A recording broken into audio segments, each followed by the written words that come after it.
If I could give you one piece of advice that would almost guarantee your effectiveness, Pastor, would you pay attention to it? If I could tell you the one trait that would almost guarantee, but certainly improve your effectiveness, would you be interested? Well, I'm going to give you that one trait that I think actually makes pastors way more effective than other traits. I remember making a huge mistake when I was a youth leader. I was employed by a church as a youth pastor full time, and I was young, I was ambitious, I was driven. I was going to make my mark on the planet before I turned 30. It was kind of do it or bust or die.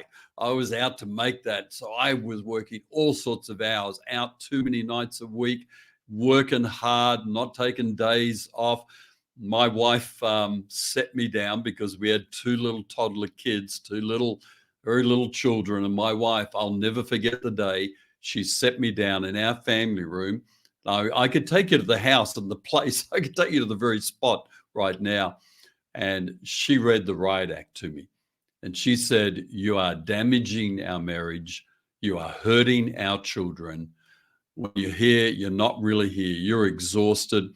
You're putting in 24/7 for the church." I can't remember exact words, but it was along the lines of, "Get your stuff together, John, because this is really hurting us." And that was a moment that I really discovered I had to find this one particular trait that was going to make me far more effective as a pastor, but especially as a dad, as a husband, as a son of God, as a child of God, as a man walking with Jesus. Well, I can tell you what the trait isn't. Before I tell you what it isn't great preaching. It isn't even loving and caring for people. It's not even in being organized and intentional about your structures of your life and getting your kind of focal points worked out. There's not even vision casting. It's not even the ability to answer tricky theological questions or even leading change. Those traits are all great and wonderful to have as a pastor. But the one trait that I think really helps you be effective as a pastor is the ability to say no. That two-letter word that interrupts conversations, that interrupts directions. And let me give you a couple of tips. I'm going to give you a couple of tips on how to actually say no in a way that can work for you. Because I didn't say no as a youth pastor. I made that huge mistake of not saying no. I just said, yes, yes, yes, yes, I can do that. I can take that on. I can come out another night. Oh, I can go the extra mile. Oh, you want me at another meeting? Yes, I can do that.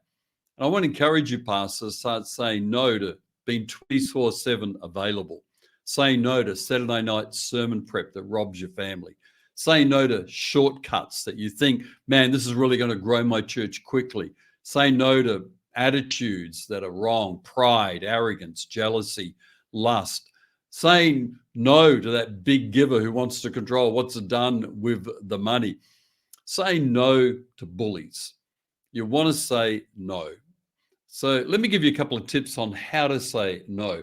One of the ways that I've learned to say no is by delaying a response to a request. And I do this by saying, when someone says, can you do this? I'll say, well, I need to check. Let me get back to you. I need to check with my wife. I need to check with my calendar. I need to check with my board. I need to check with my team. I need to check with my schedule whether I can actually do that. So let me come back to you. I will come back to you. I promise to do that and be good at that. Don't ghost people.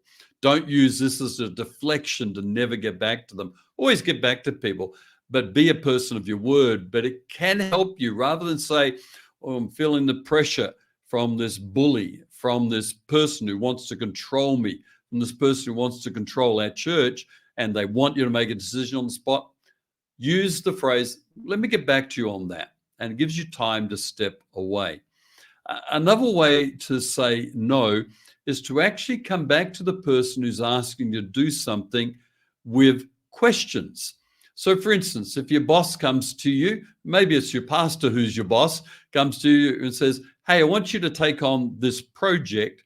One of the things, and a good line to use back to your boss, back to your pastor is, look, that sounds like a great idea. I really like the idea of that project, but my schedule is so full. I need you to help me work out what I need to stop doing in order to take that on. I do have priorities that are already lined out with my work or with my serving in the church. So could you help me work out what I need to stop doing to take that project on? Love to take it on, but really it's not going to work at the moment. And so what you're asking for is help me find a way to get this done in a way that doesn't kill me. But you're not saying a straight out no. You're saying, hey, let me get to another place, because I think it's really important to understand opportunity cost.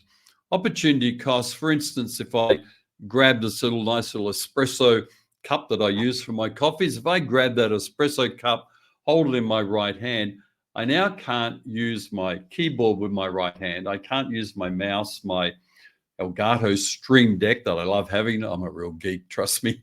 I can't use that. Well, if I try to use it, it's not going to quite work properly.